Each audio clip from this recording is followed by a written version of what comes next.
जय भवानी प्रचार गीताबाबत ठाकरे गटाचा फेरविचार अर्ज फेटाळण्यात आलाय। प्रचार गीतातील धार्मिक शब्दांबाबत घेतलेल्या आक्षेपावर फेरविचार करावा यासाठी उद्धव ठाकरेंच्या पक्षाने दाखल केलेला अर्ज राज्यातील केंद्रीय निवडणूक आयोगाच्या माध्यम प्रमाणपत्र आणि देखरेख समितीने फेटाळलाय अशी माहिती उच्चपदस्थ सूत्रांनी दिली आहे। आता या प्रकरणी मुख्य निवडणूक अधिकाऱ्यांकडे दाद मागावी लागेल।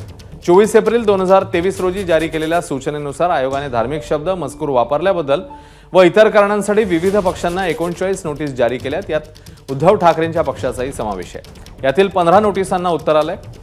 उद्धव ठाकरेंच्या प्रचार गीतातील कोणताही शब्द ठाकरेंची शिवसेना वगळण्यास तयार नाहीये। पक्षप्रमुख उद्धव ठाकरेंनी या संदर्भात दोनदा कोणताही शब्द वगळणार नाही यावर ठाम असल्याचं म्हटलं। त्यामुळे आता ठाकरे गट याबद्दल फेरविचार करणार का, प्रचार गीत प्रसारित करणार का याकडे सगळ्यांचं लक्ष आहे।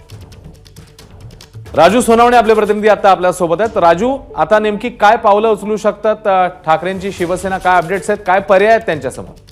अश्विन, पाहतोय आपण शिवसेना उद्धव ठाकरे गटाच्या जे आहे प्रचार गीतावरती निवडणूक आयोगाने जे आहे ते आक्षेप घेतलेला होता। त्यानंतर उद्धव ठाकरे यांनी जे आहे त्यांच्याकडे विनंती अर्ज केलेला होता, मात्र तो फेटाळून आपल्याला पाहायला मिळतोय आणि त्यामुळे कुठेतरी जे प्रचार गीत आहे त्याच्या जे आहे ते वार्ताना पाहायला मिळत आहेत।